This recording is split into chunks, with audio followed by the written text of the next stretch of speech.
Bueno, pois boas tardes a todas e a todos. Moitas grazas por vir a esta primeira charla do proxecto Vixias dos Nosos Ríos 2025.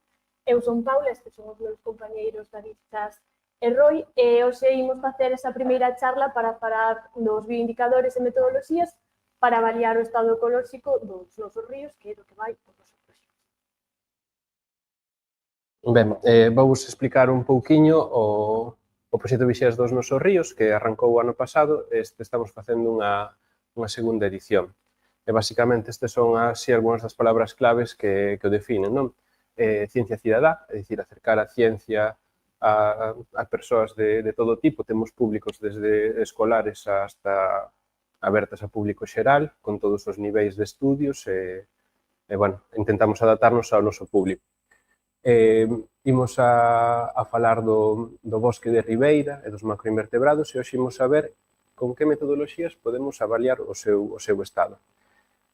Tamén podemos valorar o estado físico-químico dun río, da propia auga.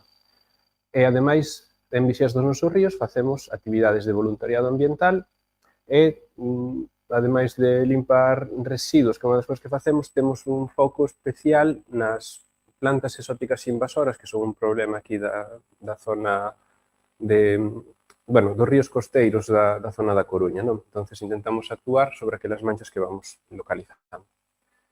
Este é un proxecto do Grupo Naturalista Hábitat que pretende poñer en valor os ríos. Nós, como naturalistas, como xente próxima á bioloxía, xa sabemos o propio valor natural que teñen os ríos. Son corredores fluviais nos cales hai unha gran biodiversidade de especies que sirven de refuxio, no cal teñen moitos recursos naturais e, polo tanto, albergan unha gran biodiversidade tanto dentro da auga como nos ecosistemas adxacentes, como o bosque de ribeira.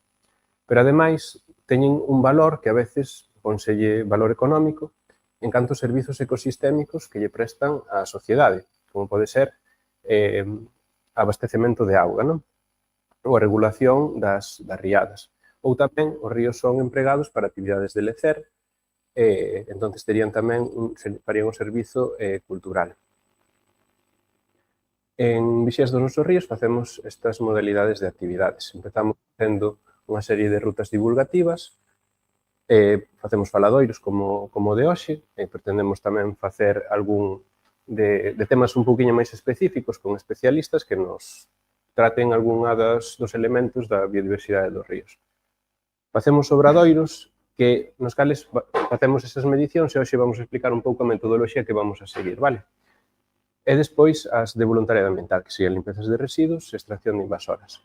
Entre os moitos ríos que temos aquí pola nosa zona, nos vamos a traballar nesta edición con 15 ríos da zona norte da provincia da Coruña, que son o Anllóns, o Sisalde, o Brexa, o Mero, o Barcés e outros 10, que os podedes ler aquí. Vale, hasta o Sor, que sería o que marca a fronteira ca provincia de Lugo.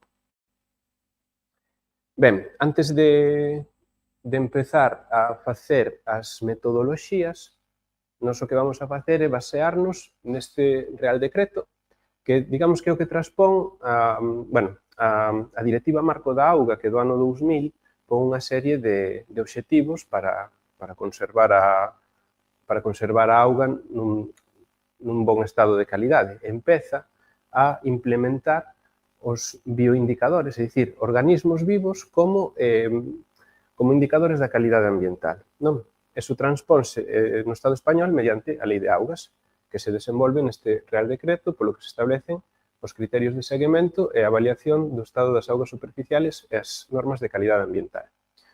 Ben, pois, para facer estas valoracións, propóñense unha serie de indicadores, de metodoloxías que se poden aplicar. Aquí vedes que, os de arriba serían os indicadores biolóxicos. E nós, cando quixemos facer este proxecto por primeira vez, o ano pasado, tivemos que decidir cales queríamos aplicar. Poderíamos intentar facelo todo, pero teñen as súas peculiaridades. E pensamos que facer unhas actividades no río no cal puidéramos capturar os animais e despois devolvelos vivos á auga era o noso obxectivo. Entón, o índice, Iberian Biomonitoring Working Party é un índice cualitativo, co cal, dos animais que extraemos, simplemente se identificamos un individuo de cada unha das familias, dalle a puntuación. Pero había outro índice que é cuantitativo, que é o MET, vale? Entonces, para facer esa cuantificación, vas a necesitar coller toda a mostra de auga, traela a un gabinete, a laboratorio, e contar todos os individuos, provocándolles a morte, vale? E outros que son complexos de facer, como son un con plantas, que sería o índice biolóxico de macrófitos nos ríos de España, para o cal necesitas facer un seguimento moi prolongado no tempo, porque non todas as plantas florecen ao mesmo tempo, necesitas uns coñecementos de botánica bastante específicos ou incluso determinación de certas especies pois con técnicas tamén de laboratorio, non? E o IPS, que é un índice que mide a través das diatomías, mide a contaminación que hai nos ríos. E para eso, de novo, necesitas laboratorio. Así que estes tres descartámolos para facer actividades de ciencia cidadá, pensamos que o máis adecuado era o primeiro.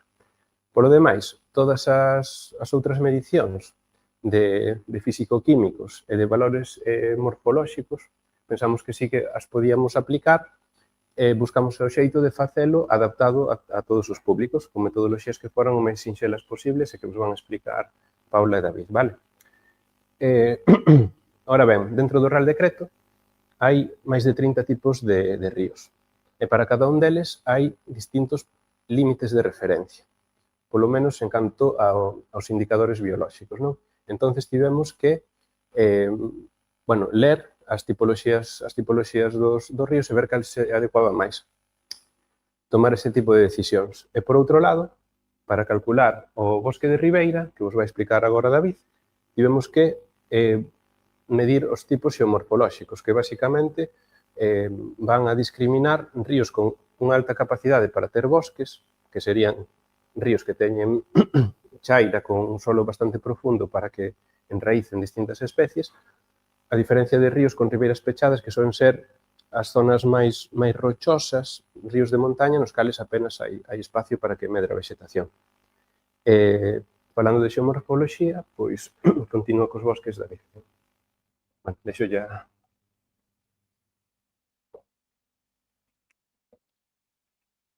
Ai, perdón. Aí. Bueno, aquí unha das cousas que facemos que o que índice de calidade do bosque de ribeira.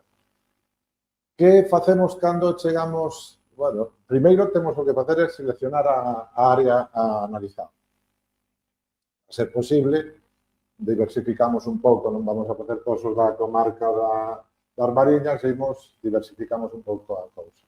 Pero unha vez que estamos no campo, digamos, unha dos protocolos, unha das formas de ter a situación un pouco baixo control é facer observación desde esta parte de arriba para controlar as partes de arriba de ribeira ou a parte da orilla do río. As partes da ribeira temos que ter en conta que son, teño aquí a chuleta, por se caso, son máis estables que as partes de abaixo.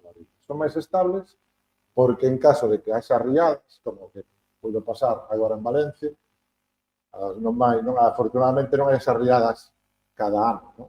Entonces, cada certo tempo, cada 150, 100 anos, suele haber algunha alteración nesta zona de aquí, nas zonas máis altas da ribeira. Na zona da orilla, aquí, somos todos por aquí a volta, e sabedes que cada ano prácticamente hai enchentas, e aí sí que pode haber, cada ano hai modificacións.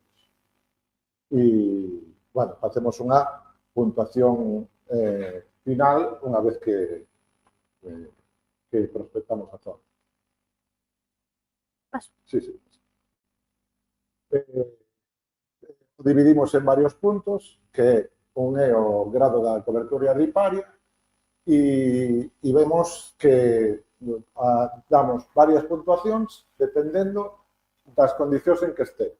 O grado da cobertura riparia de ribeira, por exemplo, Aquí temos o exemplo de un 80% de cobertura vegetal, lle damos un 25%. Que ten entre un 50 e 80% de cobertura vegetal, lle damos entre un 10 e 50 de cobertura vegetal, 5 puntos, e menos do 10% lle damos 0 puntos. Despois temos puntos extra, que son a conectividade entre o bosque de ribeira e o ecosistema forestal, que tamén lle sumamos. Que é isto aquí, e a conectividade, por exemplo, aquí lle damos 25 puntos se ten máis de un 80% de cobertura vegetal, como pode ser este exemplo que podedes ver, ao mellor, no Alto Eume, que vedes que está todo en perfectas condicións, a veces. E despois aquí temos 10 puntos para que os ríos os que teñen entre 50 e 80 de cobertura vegetal, 10 puntos. 5 puntos para os ríos que teñen entre o 10 e o 50% de cobertura vegetal, 0 puntos para que ten menos do 10%.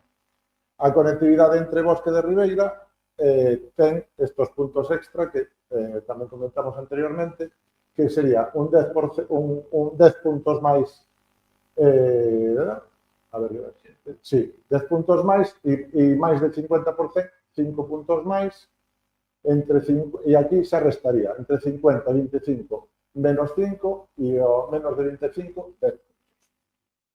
Bueno, aquí vedes, perdona. Sí, dai. O que é con todos os 25 puntos e os 5 puntos, non? Despois a estrutura da cobertura, que é a calidade, digamos, o que nos vemos na beira do río. Non buscamos vegetación, pero non buscamos que estea o río coberto de eucalipto. Naquela buscamos este tipo de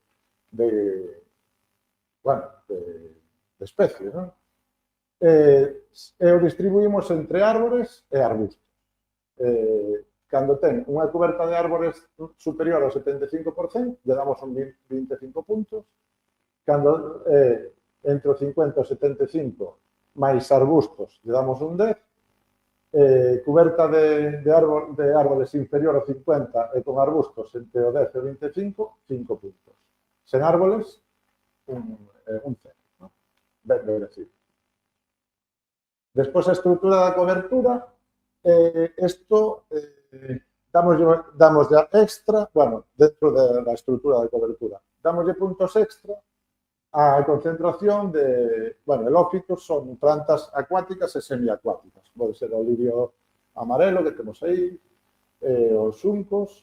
Lle damos un extra de 10 puntos por ter superior ao 50% e un superior entre 50% e o 25% lle damos 5 puntos.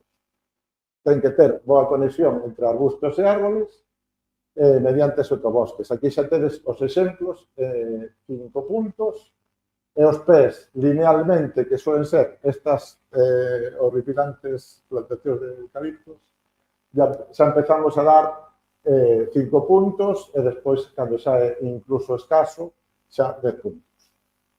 Menos 10 puntos.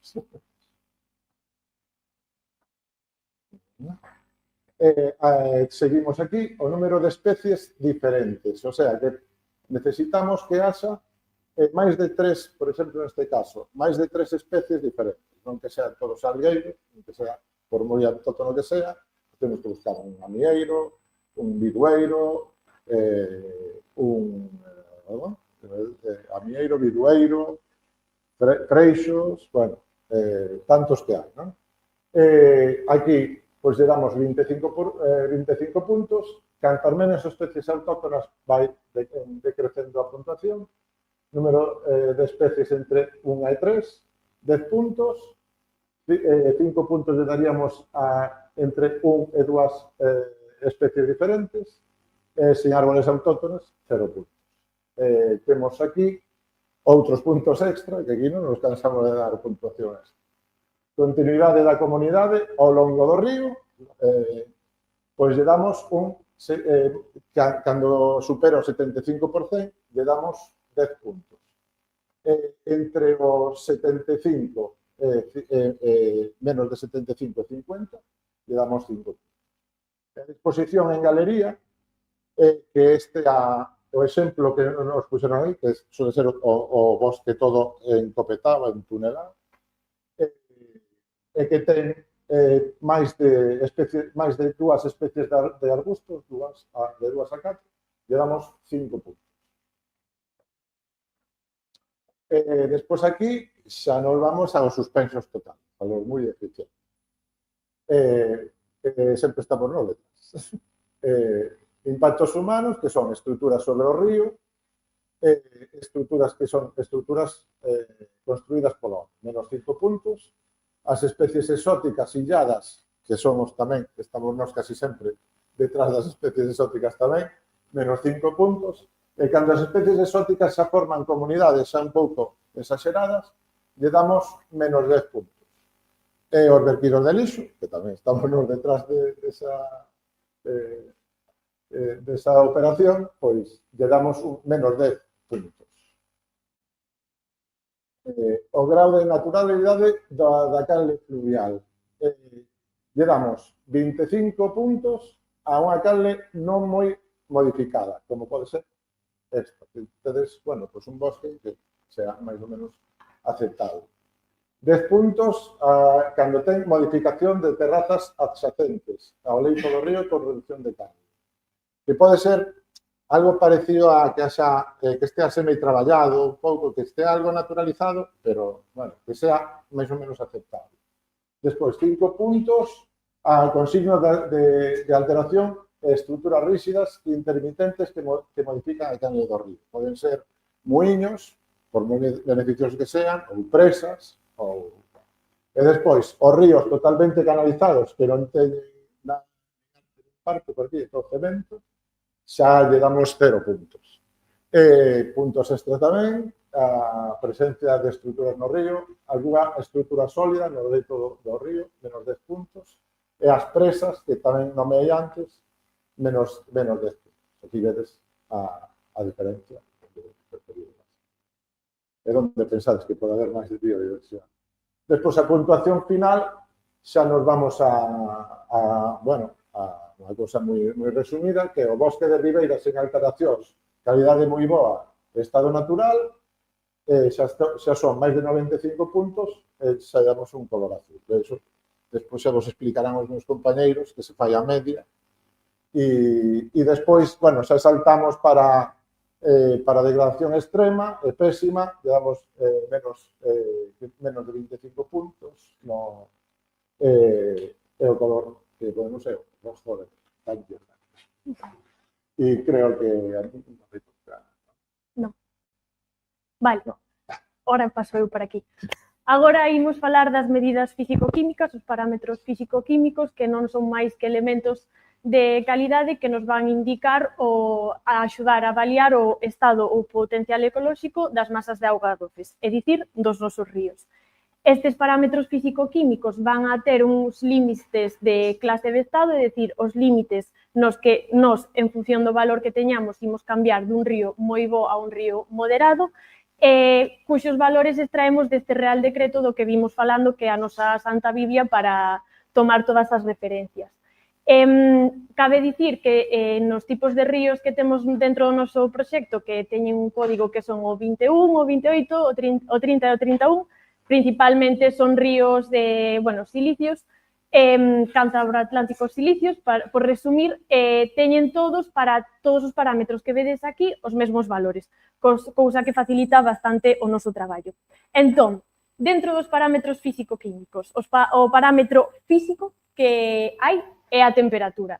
A temperatura, xustamente dentro da nosa Biblia, non aparece un valor específico, pero normalmente polas nosas medicións, as que se fixeron o ano pasado e as que estamos facendo agora, vemos que a temperatura media tamén depende da época na que a tomemos, adoita estar entre 16 e 18 grados centígrados, máis ou menos. O que solemos facer para os que están na casa, un termómetro, collemos o termómetro, levamos un cubiño, collemos unha mostra de auga e miramos a temperatura, ou se non utilizamos outro aparello que xa vos ensinarei agora. Cando nos temos que preocupar? Pois cando a temperatura alcanza valores que aquí en Galicia pois serían inimaginables, por exemplo, valores moi altos, derivados do aumento da temperatura, do cambio climático, vertidos moi raros que fagan que aumente a temperatura do río, etc. Despois vedes que aquí esta fichiña é un recorte das fichas que usamos no campo o día que facemos actividade. Vedes que están marcadas a temperatura e o oxíxeno disolto en gris. Por que? Porque son os dous elementos que se empregan para facer o cálculo da taxa de saturación de oxíxeno. O oxíxeno disolto e esta taxa de saturación son os elementos, os parámetros que se empregan para medir a oxigenación da auga. Por que é importante a oxigenación da auga? Bueno, vou pasar aquí a diapositiva para que vexades os valores, porque queremos que haxa oxíxeno, o oxíxeno é vida, e queremos que toda a biodiversidade de bichiños, de tanto animais como vegetais, viva. Entón, os valores, vou falar dos extremos bons e dos extremos malos, non vou pasar polo medio, pois unha taxa de oxíxeno, falando en porcentaxe, de entre 70 e 105%, e despois malos, pois os extremos, ou nada de oxíxeno ou moito oxíxeno, pois porque pode haber moita proliferación. Como o medimos? Pois aquí usamos este bicho tan chulo que se chama oxímetro, e o oxímetro fai todo por nós. Esos dous parámetros que vos dixen que se utilizaban para calcular a taxa de saturación de oxígeno, hai que facer unha fórmula, nós non temos tempo. Entón, isto faino por nós. Metémolo no río, na corriente do río, facemos así, e van salindo aquí pois tanto a taxa como o oxíxeno disolto como a temperatura. Entón xa tomamos todos eses valores e os metemos na nosa tablita. Vale, despois, seguindo, vou volver para atrás, imos ao pH. O pH sabedes todos o que é un parámetro que nos axuda a medir a acidez ou alcalinidade de calquera cousa, como medimos o pH da nosa pel. Entón, máis ou menos sabedes que os valores van de 0 a 14 e que o valor neutro é o 7. O neutros adoita ser o bo, en Galicia os valores óptimos están entre os 6 e 8,4, como aparece por aquí, e soen ser un pouquiño máis ácidos, por eso que vos dicía ao principio da súa procedencia silicia, dos ríos galegos. Os extremos son moi malos e non sei que máis os quería contar do pH, pero xa me acordará. Vale, bueno, por que pode cambiar o pH? O pH é un valor que cambia enseguida, como veredes vou mencionar factores externos normalmente de orixe antrópica que fan que varíen todos estes valores, pois calquera tipo de vertido agrícola, fecal, etcétera, que vaya no río vai facer que todos estes valores dos que vos falo poidan cambiar. Vale, perdón, dese non queremos saber nada todavía, que ainda non rematamos. Despois temos estes tres últimos de aquí, que serían os nutrientes que están disoltos na auga. Son o amonio, o NH4, os fosfatos, o PO4 e os nitratos. Falamos de nutrientes porque, bueno, estes elementos levan principalmente nitróxeno e fósforo na súa composición e son os principais elementos químicos que podemos atopar. Como vos dicía, nos 4 tipos de ríos levan sempre os mismos valores, non me vou meter moito neses valores porque vou empezar 0,2, 0,6 e non vos ides enterar de nada, pero bueno, como vedes nestas tabliñas de aquí, aí pon os límites de cambio de clase nos que nos teríamos que mover para ter un bo río. Como facemos para medir esta? Xa sei do que me olvidei, perdón, que temos aquí todo isto que na casa non o poden ver, que son os materiais que utilizamos en campo. Para medir o pH, que era do que me olvidaba, cos nenos, non sei, bueno, con todos, pero sobre todo cando imos a colexios a facer actividades, empregamos as tiriñas de pH, que son moi rápidas. Temos aquí a escala de colores, cada color fai referencia a un valor do pH, entón collena, métena na auga, esperamos un ratiño, cambia de color e xa nos di, vale, máis ou menos pH de 6 con algo. E despois, para os nutrientes, para os nitratos, os fosfatos e o amonio, utilizamos estes packs de aquí, estes packs que son de acuario, porque son, bonito e barato para utilizar. Dentro, pois veñen dous botecitos, nun pos as mostras de río, un funciona como blanco e o outro no que mezclas os distintos elementos, os distintos reactivos para ver que che sai. É o mesmo que co pH, va cambiando de color. No caso do amonio, como que podería indicar pois concentracións moi elevadas? Pois, por exemplo, a proliferación de unha especie exótica invasora que temos nos nosos ríos, que é a ameixa asiática, Corbicula fluminea, que digamos que produce moito pis, amonio. Entón, ese cambio, se nos medimos e vemos unha concentración moi elevada, e despois, facendo o muestreo do río, sacamos a ameixa asiática, dicimos, vale, concuerdan os valores. Despois, nos fosfatos tamén, cousas que poden cambiar os valores, pois, por exemplo, que haxa moito polen, de maneira natural. Que haxa moito polen tamén pode influir na concentración dos fosfatos, aumentándoa, e os nitratos pois son os principais fertilizantes, entón poden facer variar moitísimo as concentracións. Digo isto porque moitas veces os ríos nos que imos facer actividades son ríos nos que non hai conectividade, como falábamos antes do índice do bosque de ribeira, están colindantes con zonas de cultivo e demais, que eso, como dicía ao principio, vai vertendo todo tipo de elementos de procedencia antrópica que fan que cambie o seu estado. E quería falar dunha cousa máis do oxígeno, que é moi importante para a vida, pero por introducir un pouco o seguinte apartado de macroinvertebrados, hai algúns bichiños que non necesitan respirar ese oxígeno que hai disolto na auga e respiran o oxígeno que hai fora facendo unha burbulla, como, por exemplo, os mosquitos fan iso, é dicir, aínda que necesitemos oxígeno para vivir, hai bichiños que están adaptados a esa ausencia de oxígeno na auga. E, bueno, para que vexades un pouco, isto é o que imos medir, con todo eso de aí, cando vayamos a actividade, verédelo con máis claridade, vendo como cambian as cores e demais, e nada máis. Non che paso. Vale. Pois unha vez que temos feita a valoración do estado químico, vamos a facer unha valoración do estado ecolóxico. E para iso vamos a utilizar de centinelas os bioindicadores, que son uns animais invertebrados que se poden capturar, pois eso, facéndose un pouco friki. Poñéndose un vadeador, meténdose no río, e para iso empregamos un trueiro.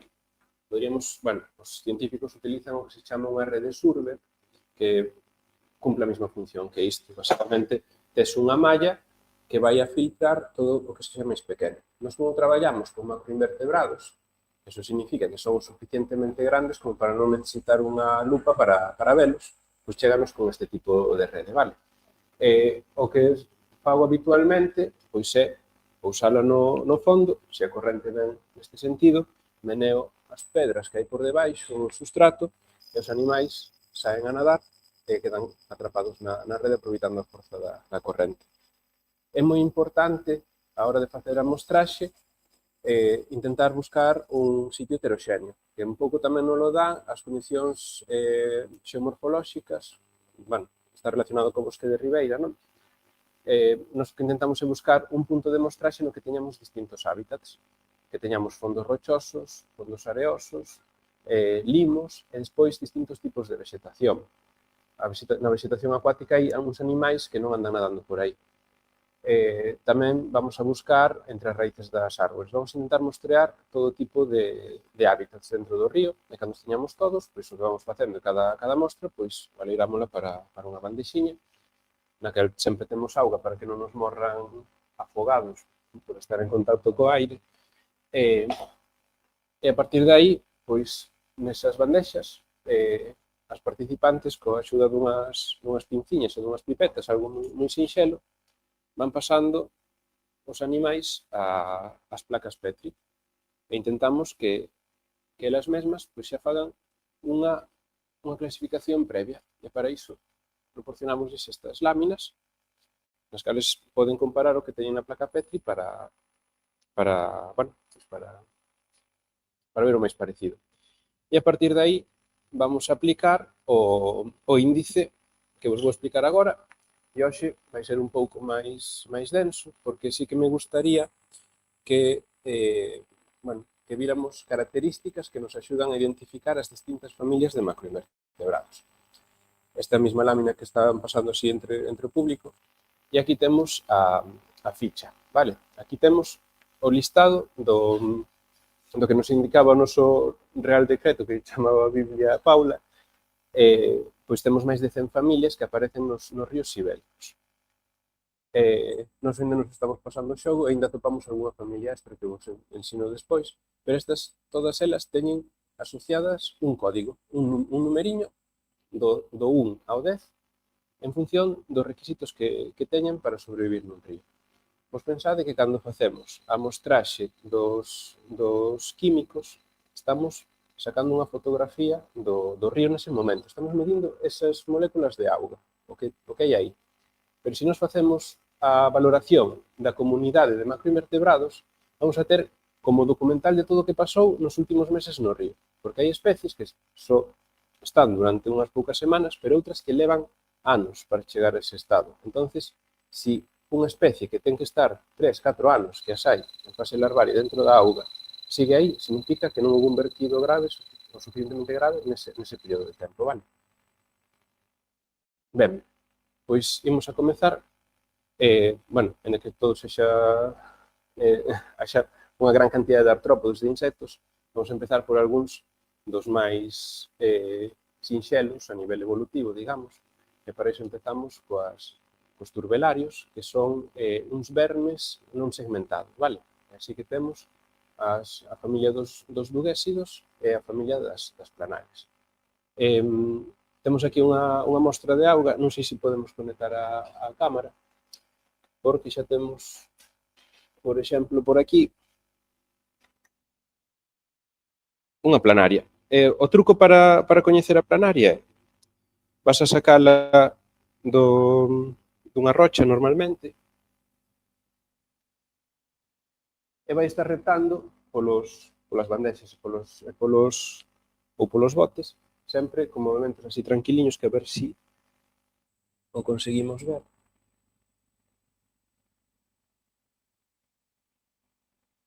A ver se quitarlle a luz.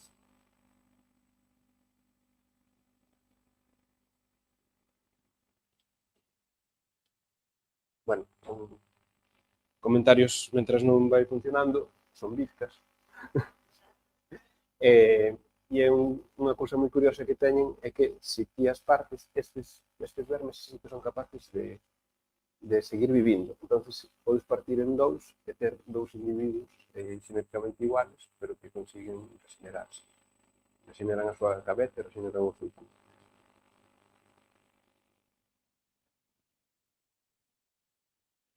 Agora estamos sendo moi ambiciosos con isto de Lupita. Vale, pois deixámoslo para o final. Témolo ahora. Aquí non se ve, arriba.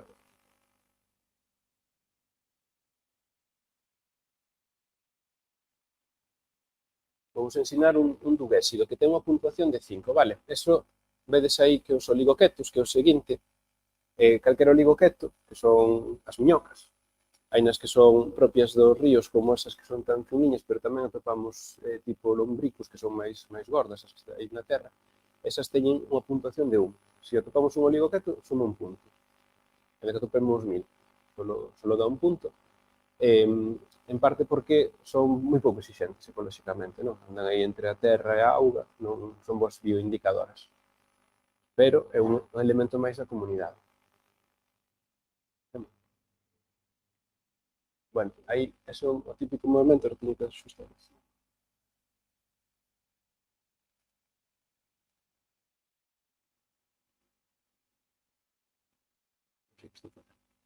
Está mirando.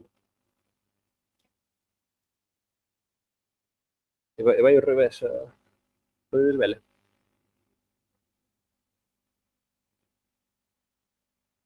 Vale. Bueno, pois este é un dos máis sinxelos e ese comportamento característico. Hai veces que o confundimos con unha samesuga, pero non, a samesuga ten ventosas e vaise mover facendo movimentos como un verme, non? Como que se vai doblando. é isto, unha samesuga, que son da orde dos irudíneos. E as máis habituais son as Irudidae, as samesugas propias. Esta era un exemplar bastante grande que sacamos do río Euro. E despois temos os glossifónidos, que son moito máis claras, aplanadas, e que igualmente teñen unha ventosa grande, se a viramos do revés, por este lado, e outra máis pequeniña aquí. Dan unha puntuación de 3, vale? Son bastante resistentes á contaminación. Non son parásitos. A pesar de que se pode pensar eso, chuchan a sangue, pero tamén son depredadoras e non están prendidas para sempre. Van a buscar o seu alimento e cambian constantemente do que sería o hospedador, se for un parásito, vale? Entón, realmente, tróficamente, digamos que é unha relación de depredación.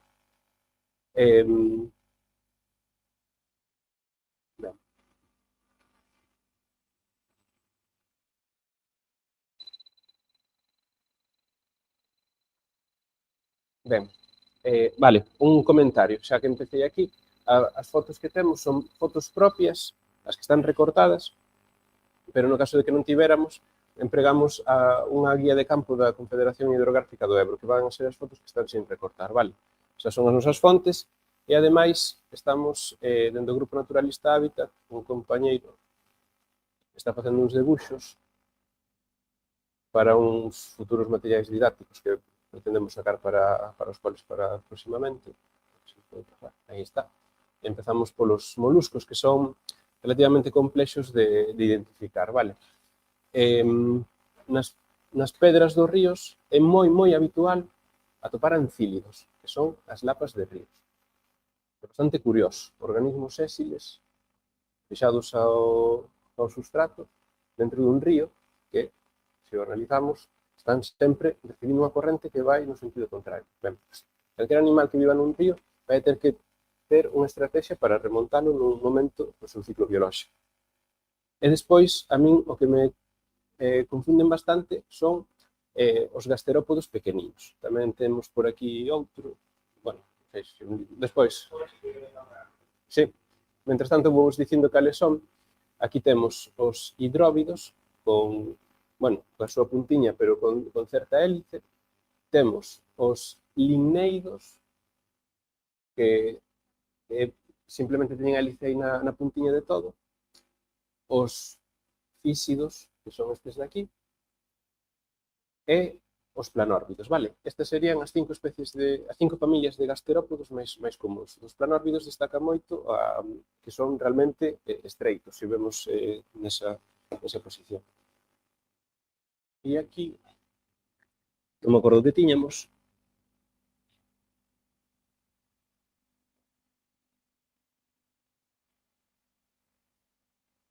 Bueno, non me acordo, non o sei. Estou vendo aquí un bicho que acabamos de sacar da mostra. E se lle quito a luz, igual se ve mellor.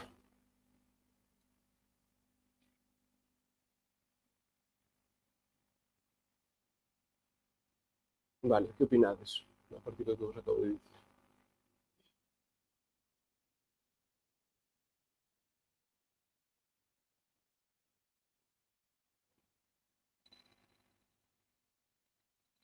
Bueno, vese bastante ben, non? A hélice.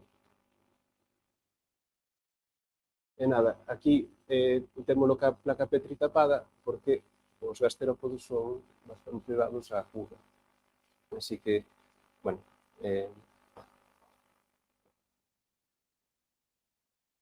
trataríase, se non me equivoco, dun físido, vale? Volvín perder isto.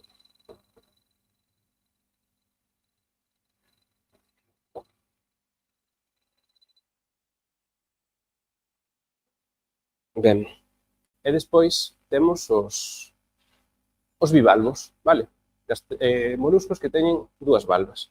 Hai nos que son minúsculos como os esféridos e despois temos uns grandes representantes, un símbolo para os ríos, que son os uniónidos, as náiades de río. O representado no seu máximo esplendor o margaritífera, que é unha especie en perigo de extinción, que é un dos poucos invertebrados que está en perigo de extinción, é propio dos ríos. Pero, bueno, aí temos tamén outras especies como Potamida litorales ou o xénero unio, que é o que lle dá o nome á familia, vale? E a pesar do seu carisma, siguen tendo 6 puntos, non? Tampouco que teñan unha puntuación moi grande, porque son moi resistentes.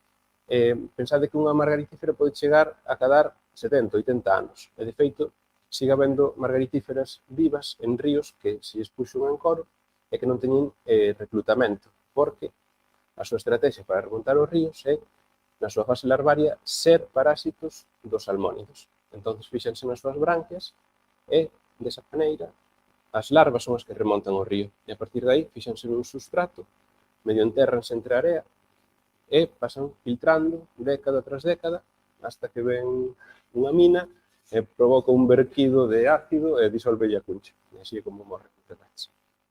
Ou cando se fai unha concentración parcelaria, que as pistas pois cambian o ciclo hidrolóxico, ven un vertido con baixo pH e a tomar por saco. Bueno, son bastante fáciles de identificar os submiónidos, pero desafortunadamente son moi escasos e difíciles de atopar. Intentamos tamén, non só, eso non o sacaríamos co outrueiro, estaríamos mirando con un mirafocus a ver se atopamos algunha colonia. Pasamos aos artrópodos, nos cales temos os de 8 patas, que son os acariformes, que son dos máis pequeniños que vamos a capturar, e son como un píxel que se anda movendo pola bandexa, con movimentos así bastante rectos que vai movendo as patiñas, e soen ser vermellos. A xente ao principio non os ve, pero cando acabamos a actividade danse conta de que están por aí. Non se suelen pasar desapercibidos hasta que a xente fai ollo ás cousas máis pequeninas. E para remontar o río son parásitos das libélulas. Entón, fixanse o seu corpo e remontan. E despois os crustáceos así máis frecuentes que podemos atopar son os asélidos, que están aplanados dorsoventralmente, ou os gammáridos, que é outro dos que temos aquí, e xa paro.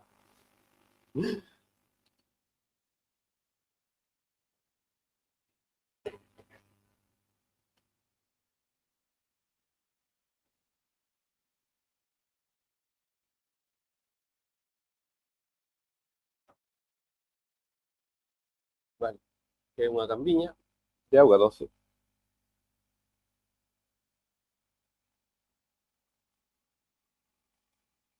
Bastante fáciles de ver. Hai moitos gammáridos en sitios que temos moito xa rematado. Con moitos detritos. Nada, isto é unha pequena mostra de auga doce, pois en nada pois atopamos 3 familias distintas, vale? O gammárido dalle 6 puntos ao índice. Dentro de crustáceos tamén se incluirían os cangrexos de río, vale? Desafortunadamente, as especies pois, son exóticas. Ben, pero a brasa boa ven aquí, cos insectos. Os insectos son a maior, son os máis diversos dos macroinvertebrados que colonizaron as augas doces, que son a última das colonizacións. Pois empezaron os organismos mariños, pasaron ao medio terrestre, e do medio terrestre pasaron ao medio doce acuícola, non? Unha característica dos insectos é que teñen 6 patas, pero temos todo tipo de morfoloxías. Temos cousas que nos poden confundir, porque hai fases larvarias dos insectos que son holometábolos, que fan unha metamorfose, que van a cambiar a súa morfoloxía moitísimo. Van a facer a fase de pupa para sair despois un animal voador. Entón, temos tanto ninfas que son casi idénticas aos seus adultos, simplemente son un tamaño máis pequeno, e temos eso, como por exemplo os dípteros ou os tricópteros, os neurópteros, que sí que necesitan unha transformación importante. Ben, empezamos polas moscas de pedra, uns dos máis primitivos, que son os plecópteros. Son moi bons bioindicadores. Danlle 10 puntos, casi calquera das familias, menos os lemúridos, porque necesitan durante moito tempo condicións moi boas, vale? En ríos oxigenados, soen estar en zonas máis de cabeceira, e, ademais, algúns deles son grandísimos depredadores. Entón, necesitan que tamén haxe unha boa comunidade base para alimentarse. O máis habitual que temos son os léutridos, que será este de aquí, que, bueno, son os máis endebles. Unha característica común que teñen os plecópteros son os dous cercos anais, vale? Dous rabiños que lles saen. E despois a min, non sei, por facer unha analoxía, son como grilos, pero son así bastante robustos. O léutrido sería o máis fino. Despois, temos os lemúridos, que teñen como unha gran coraza. Estos son as tecas, que son as súas 4 protoás, digamos, non? Despois de aquí sairán as asas de adulto. Despois, esta é unha foto, en que parece un dibuixo, os pérlidos son así, teñen uns dibuixos espectaculares, son dun tamaño bastante grande, e teñen branquias na zona do tórax. Parece ser relativamente aos pernódidos, pero estes carecerían desas branquias no tórax, vale? Ben, a mí un dos que máis me chama a atención son os tricópteros. Están emparentados cos lepidópteros. Lepidópteros son as bolboretas e as abelainas. E os tricópteros, digamos que fan unha seda, como se fora o gusano de seda, unha polilla, non? Que a cal poden construir este tipo de estruturas, estas redes, que as utilizan para pescar. Pero, ademais, esa seda tamén les pode servir para unir pedaciños de sustrato, de pedriñas ou de material vegetal, e construen uns estoxos nos cales se van a protexer. Isto sería de Sericostomátido, que fai un tubiño, pero aquí temos unha especie endémica ibérica, que sería o Licosique elicifex, por exemplo. Que o sacamos esta fin de semana no río Barcés. Sacáramos o ano pasado no Anllóns.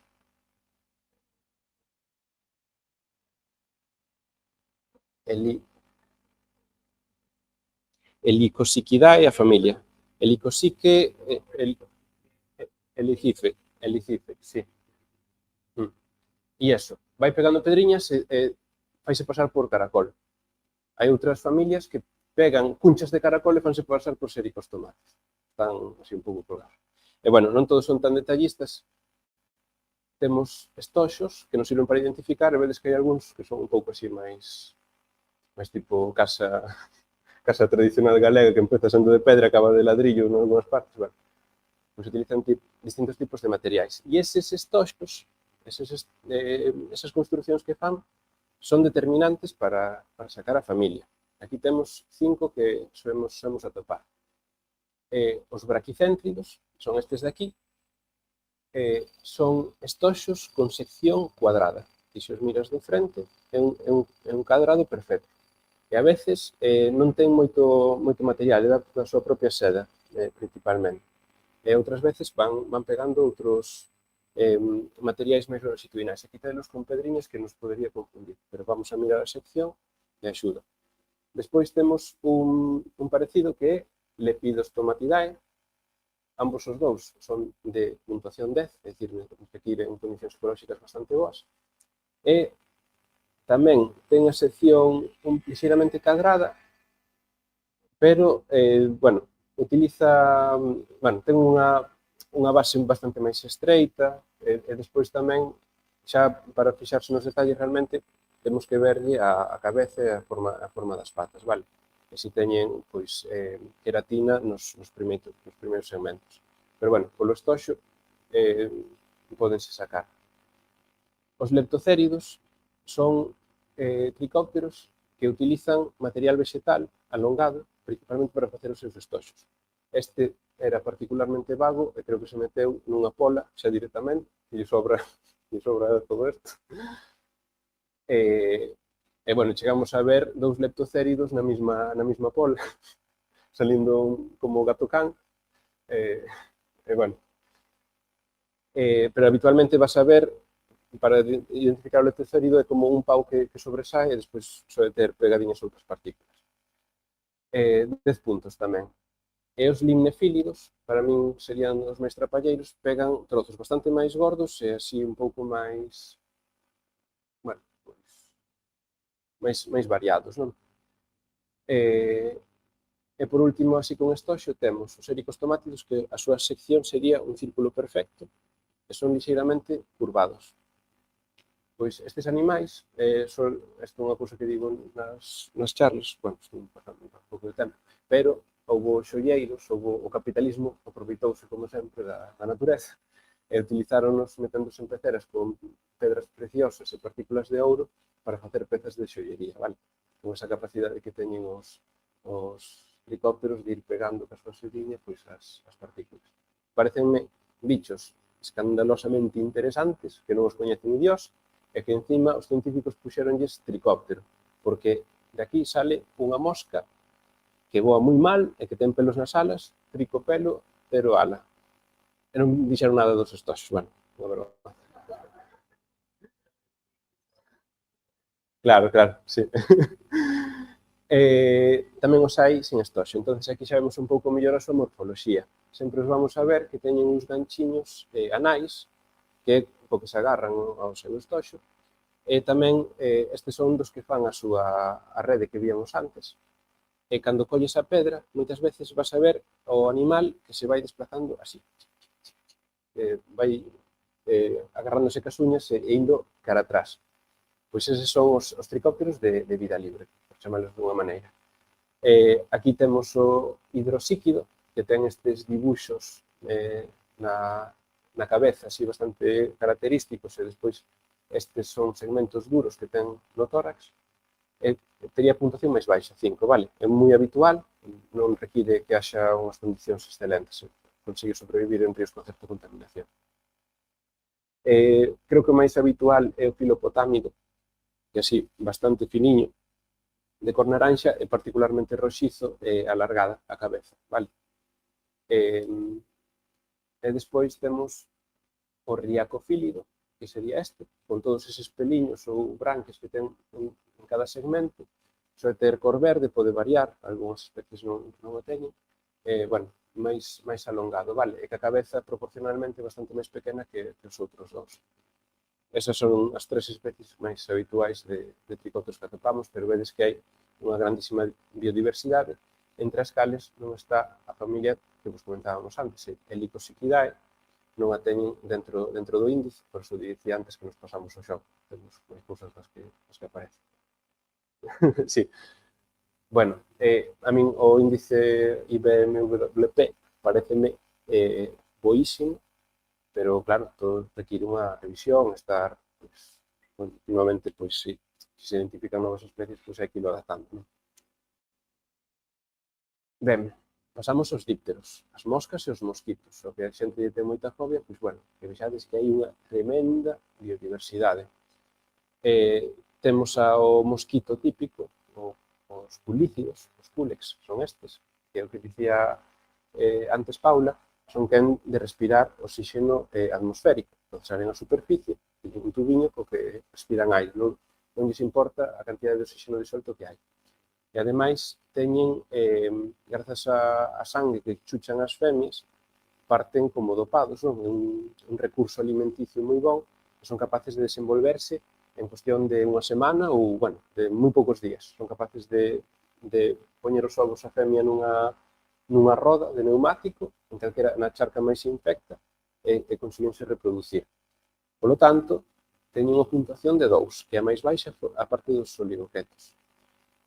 Porque dá igual a calidade da auga, basicamente, vale? Pero temos dípteros de categoría 10, como os aterícidos, vale? Que estes fan unhas moscas que son moi gregarias, que se poñen en troncos ou en polas, poñense na parte inferior todas xuntas para reproducirse, e a súa larva ten unha cabeza que apenas se distingue e ten uns cercos na parte traseira así bastante característicos. Moitas veces os dípteros, con esa forma de gusano, confúndennos un pouquiño, pero sempre van a ter unha cabeza que a veces está evaxinada, está metida para dentro. Bueno, despois temos os quironómidos, que teñen unha grandísima diversidade de especies, e esta, por exemplo, ten hemoglobina, ten a capacidade de ter moito ferro na súa linfa e capaz de captar moitísimo oxígeno do medio natural. Entonces vai aparecer en zonas con moita materia orgánica, por exemplo, sabes, bueno, que se está descompoñendo, entonces temos pouca cantidad de oxígeno, pois é aí onde soe vivir os pironómidos. Dan lugar a un mosquito que teñen os machos unhas antenas emplumadas para detectar as feromonas da femia. Bueno, tamén puntuación 2. Estes son os simúlidos moi habituais, sobre todo cando nos metemos nas zonas de vegetación, teñen unha ventosa moi forte e quedasenos pegados as pinzas, as placas Petri, entón debe delo como que tamén se move tipo a samesuga. Así, por comportamento sacas moitas cousas, non simplemente pola súa morfoloxía. O simúlido ten 5 puntos, e o último de todos é o tipúlido, vale? As típulas, eses mosquitos gigantescos que asustan a xente, pero que despois di alguén, di o cuñado, que eso non fai nada, non pica. Hainos de terra, pero tamén os hai acuáticos. E estes teñen unha cabeza que case tes que ver con lupa cando sacaches un bicho de ración. Que a veces collelo aí co troeiro asustas un pouco. Soe ser dos bichos máis grandes que sacamos, as larvas de típulas. 5 puntiños. Os coleópteros son complicadiños, hai bastante diversidade, parecense moito entre as familias, e moitas delas son de augas lénticas, así que vamos a ter que buscar en codos do río ou en charcas adxacentes para detectar moitas destas especies, vale? O vitisco, os vitístidos, puntuación 3, non necesitan oxígeno na auga, polo que dicía, creo que dixaches, que saen, son os buceadores que saen a coller unha burbulla de auga na superficie e despois teñen unha autonomía hasta que se lles agota, non? E van nadando por aí. Despois temos os élmidos, puntuación 5, fase larvaria e adulto, ambas acuáticas. Os xirínidos, que, bueno, tamén teñen unha larva que non a estamos detectando, pero vense moito nas charcas, andan facendo dibuxiños na superficie, e teñen uns ollos que teñen ollos subacuáticos e que ven polo aire tamén. Móvense moitísimo, como se chamanlles escribanos en español. Aquí temos os alíplidos, con unha, bueno, aquí vese moi ben o tema da metamorfose, non? Como cambia a morfoloxía da larva ao adulto. E por último, os hidrofílidos dan lugar a un dos escarabellos máis grandes que temos. Bueno, tamén hai especies de ditiscus, como ditiscus marginales, que son enormes, pero estes, eu unha vez collín e apretabas os élitros, que son as as endurecidas do escarabello, facía forza e abríame a man. Tremendos. As súas larvas tamén deben ser uns depredadores bastante voraces. A min, unha cousa que me chamou a atención cando empecé a interesarme por este tipo de fauna foi ver unha larva de ditiscus, unha larva dun insecto, comerse un adulto de tritón, un adulto dun vertebrado. Vimos na serie.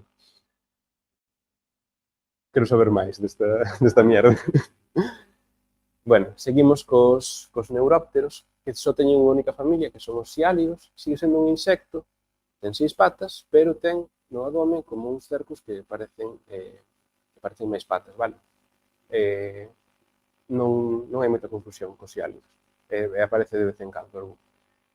E despois metémonos cos heterópteros, que son as chinches, nas cales temos unha diversidade de hábitats e de comportamentos, bueno, bastante curiosos. Todos eles teñen un aparello chuchador, unha probóscide, coa cal pican as súas presas e absorben os xugos. Tamén os hai que son herbívoros, algúns deles. Ben, cando facemos a mostraxe, non é todo o que saque para as bandexas, xa o público xa pode ver dende fora, cando temos isto, sabedes o que é? Como chamades? Zapateiro, ou cabra de auga, que sería da familia dos guérridos. Eu se paso un guérrido para a bandexa, vai estar saltando, vai estar incómodo, porque me fai falta capturalo, xa notamos, non? A familia guérrida é 3 puntos, pero bueno, temos un de 10 puntos que é o que máis les dá, que é nadador, que é o Felocheiros, que anda en ríos con moitísimo oxígeno, só vin no Lambre, no Ladra saliu tamén no Gobia, se non me equivoco. Bueno, era no Gobia, me parece. En principio, en ríos, que ves que estás nun sitio que che dá boas vibracións, non? Pois ando nadando por aí, e dá un pouco de medo, porque parece unha garrapata, e ademais ten un pincho. Bueno, eu con estes ando con bastante cuidado, non telos na man demasiado tempo, se o solto rápido para aí. Temos despois os outros que tedes aquí son os coríxidos, que son herbívoros, os guérridos, as hidrometras, que este debe ser un bicho morto. A hidrometra vas a vela no borde do río ou en charcas, casi sempre agarrado a unha vegetación, e poden camiñar. Parecense moitísimo a un guérrido, pero non andan saltando, andan camiñando como se fora un insecto pavo. Son super alongados. Temos estes que son os como? Os barqueiros, eso é. A familia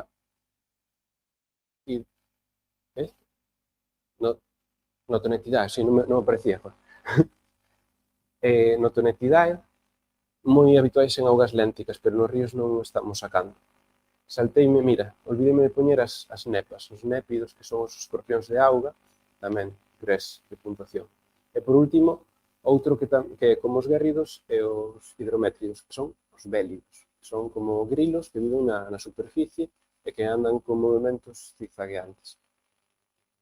Casi todos non teñen uns requerimentos ambientais moi grandes, pero, por exemplo, sí que lles afectaría o tema do fosfato, porque os xabóns teñen moito fósforo e rompen a tensión superficial, entonces, pois estes que dependen o seu nicho ecolóxico, a tensión superficial, pois se irían para o fondo ou non poderían capturar as súas presas.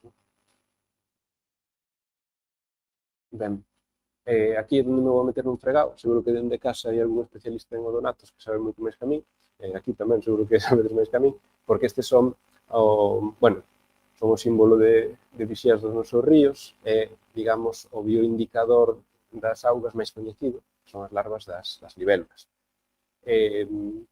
Hai bastantes familias, pero algunhas delas, como por exemplo os léstidos, eu só os teño visto en augas estancadas e non me saliron de momento en ríos.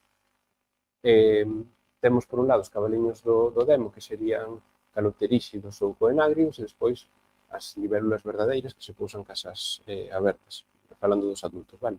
Pero morfolóxicamente son bastante similares as larvas ao que vai a ser o adulto despois. Así que temos os aésnidos de puntuación 8, son as libélulas emperador, os ánax, que son as libélulas máis grandes que temos. Teñen ollos grandes e separados. Bueno, é curioso, pero as distintas familias de libélulas teñen distintos nichos ecolóxicos. Entonces, se só sacas unha, posiblemente non estiveras facendo unha mostraxe moi completa. Entón, por exemplo, estas están desenterradas, están polo fondo, poden nadar un pouquiño. Despois temos os calopteríxenos, que sempre están entre o pé de boi, andan na vegetación.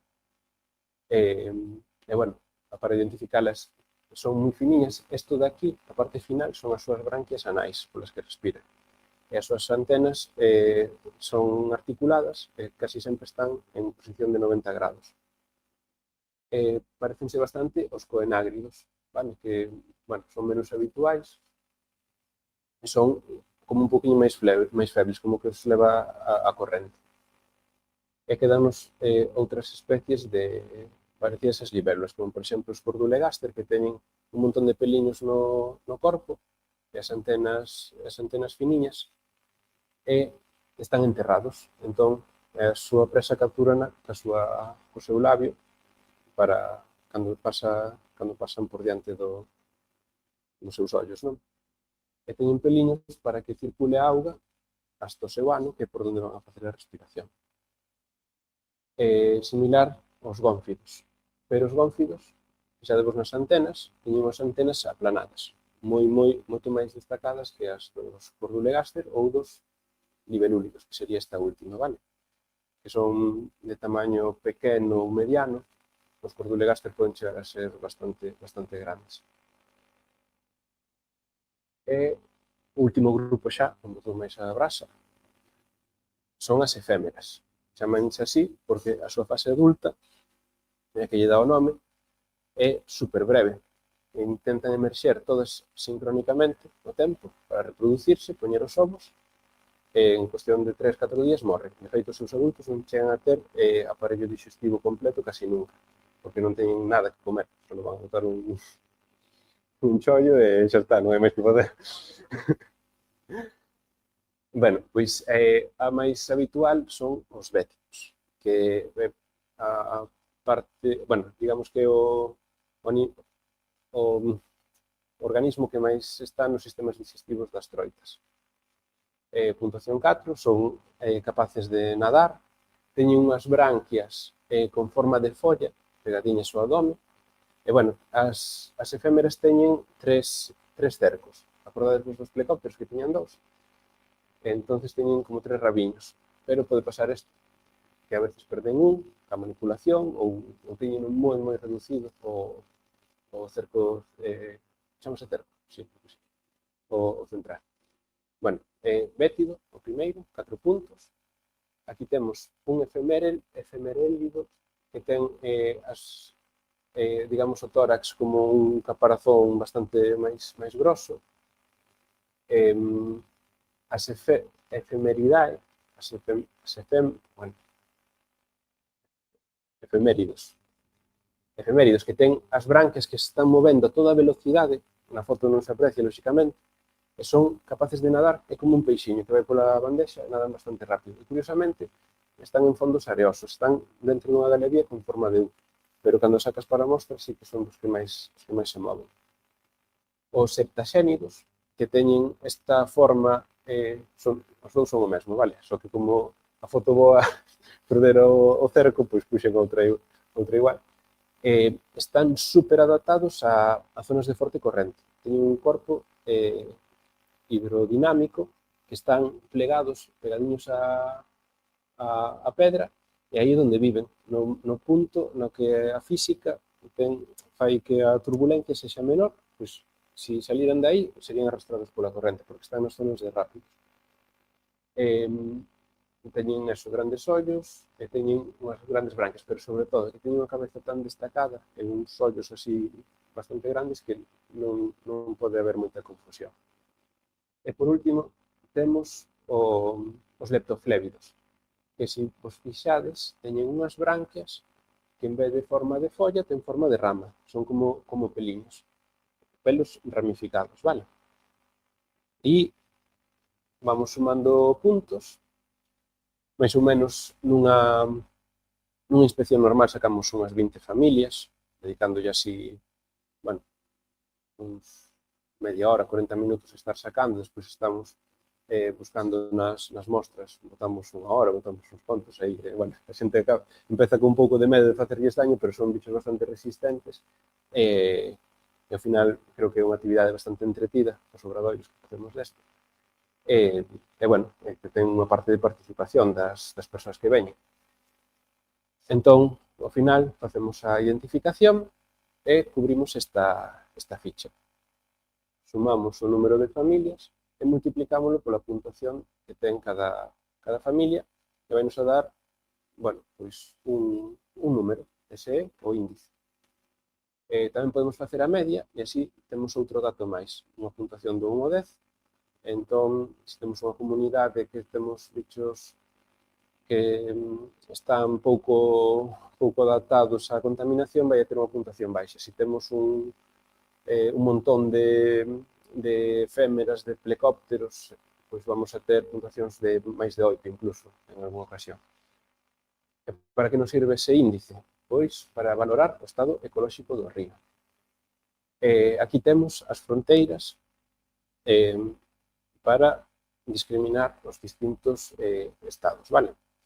Se temos menos de 26 puntos, o río vai estar nun estado ecolóxico malo. Pode pasar, podemos capturar 6, 7 familias, que sexan de puntuacións baixas, que de así, en ríos que estén moi alterados. Incluso pode pasar que intentes facer o índice e non captures ninguna súa familia, como ten pasado en algún río que baixa dunha louseira, por exemplo, no cal despois mides o pH, tes 3 ou 4. Aí cando nos metemos neses ríos temos que poñernos luvas porque tamén a nosa saúde humana corre perigo, a auga está moi contaminada. Imos a intentar este ano, de feito, buscar algúns dos treitos en ríos con estado ecolóxico peor que bo, para ver cales son as alteracións e para ver que, bueno, non só ver sitios idílicos, non? Buscar lugares interesantes en canto ás alteracións que teñen. Bueno, pois aquí tedes as distintas fronteiras, e son distintas para cada tipoloxía de río. Hai nalgúns tipos de río que o estado moi bo necesitas ter máis de 30 familias. É difícil sacar 30 familias nun índice destes. Chegamos a sacar 27, 28 en algún, había chollo aí, pero, bueno, pero nunca chegamos aquí na zona norte da provincia da Coruña ao estado moi bo. Quedámonos en bastantes en estado bo, pero a verdade é que é bastante exixente o índice. E nada, con isto, pois temos unhas conclusións sobre os estados e sobre as medidas que queremos tomar ou propoñerlle ás administracións, que son as que deberían facer, pero creo que tamén, como cidadás, podemos participar de alguma maneira, e é o seguinte paso que fai o Grupo Naturalista, que vos deixo vos que quedes un pouquinho. Sí. Que facemos, ademais, unha vez medido no Obradoiro o estado ecolóxico. Bueno, a maioría das que estades aquí xa sabedes o tipo de actividades, porque viñeches, ao principio comentamos cales son as liñas de actuacións principais, pero unha delas son as rutas divulgativas. Estos son fotos do ano pasado, hai algunha mezclada polo medio das que xa fixemos este ano, e nas rutas divulgativas, que xa solamente nos queda unha por facer, que non sei en que río, non recordo agora en que río imos, no Sor, parémola no Sor, son as actividades nas que nos centramos un pouquiño en poñer en valor o patrimonio natural e tamén cultural do río que estamos visitando. Consta pois, de ir dando un paseo pola beira do río, vendo as principais componentes que o conforman e falando un pouquiño de todo aquilo que nos atopamos. Despois están os centros educativos, que empezaremos agora, que xa empezou a volta ao cole, nos que facemos unha combinación, non? Normalmente faise obradoiro e tamén se fai charla. Sempre nos adaptamos ao nivel educativo no que estamos, porque, por exemplo, aquí a vosa esquerda hai nenos moi pequeniños, pero tamén falamos con rapaces xa da ESO, incluso chegando, non sei se chegachedes a bachillerato o ano pasado, pero bueno, nos que podes igual xa levar un nivel un pouquiño máis alto. Bueno, se queres falar ti agora, se non continúo, sí, como ti queiras. Dai. Bueno, outra das cousas que facemos tamén non é divulgativas ben, pero a veces hai que coller o sacho e manchar os pantalóns ben manchados. Bueno, extracción de especies exóticas invasoras. Hai un montón de traballo. Aquí, moitas dos que estades aquí, por exemplo, das últimas veces hai casos que son alarmantes, como o caso de Lelle, que empezamos este ano, pero eu penso que acabaremos na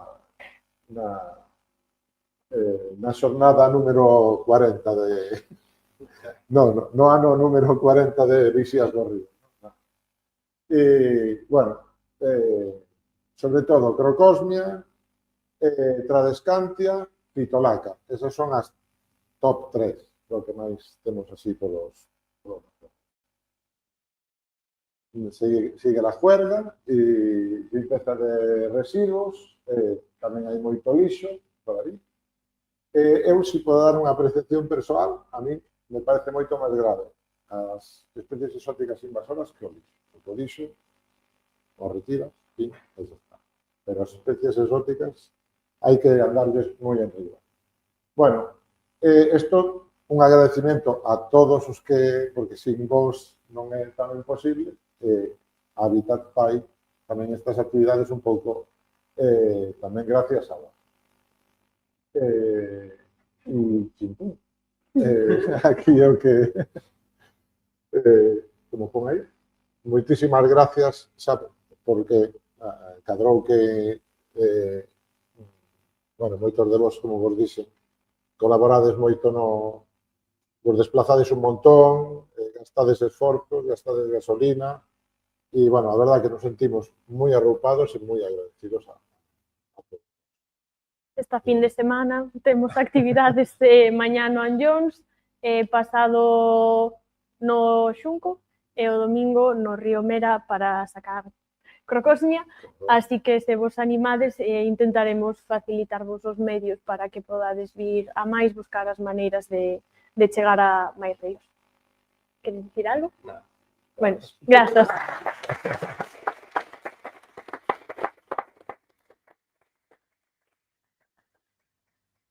Se hai preguntas ou...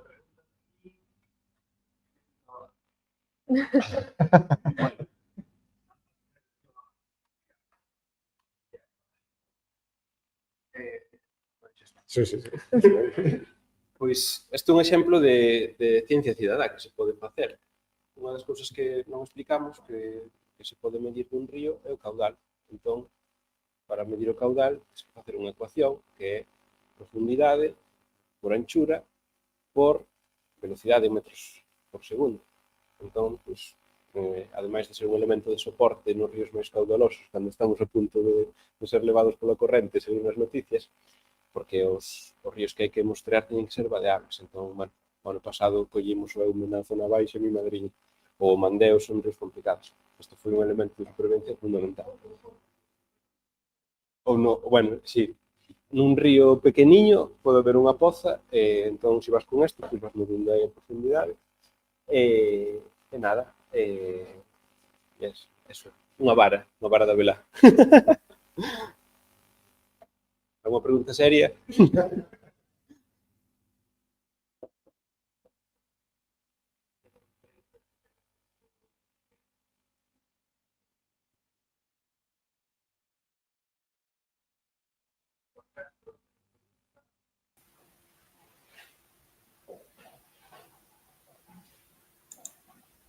Juan Castro que nos pregunta, bo traballo, para cando teredes os resultados?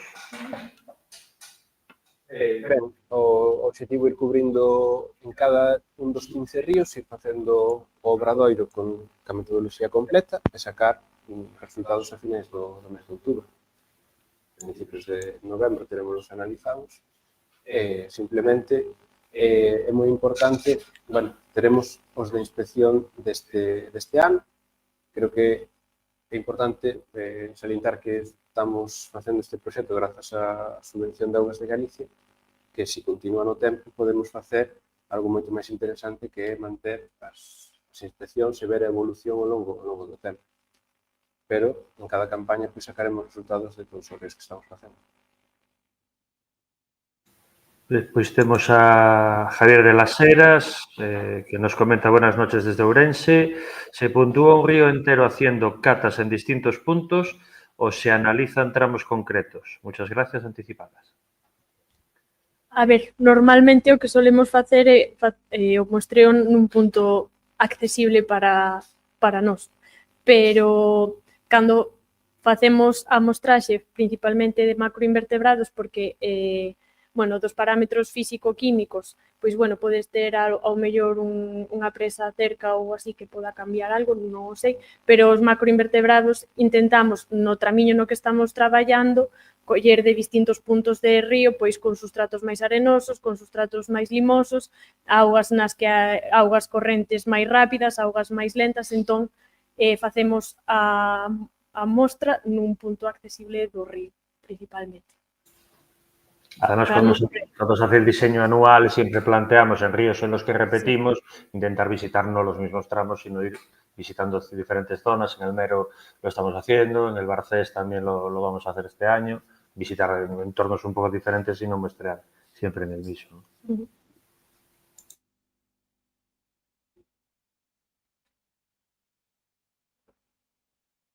Pois gracias a vos. Pois de nada.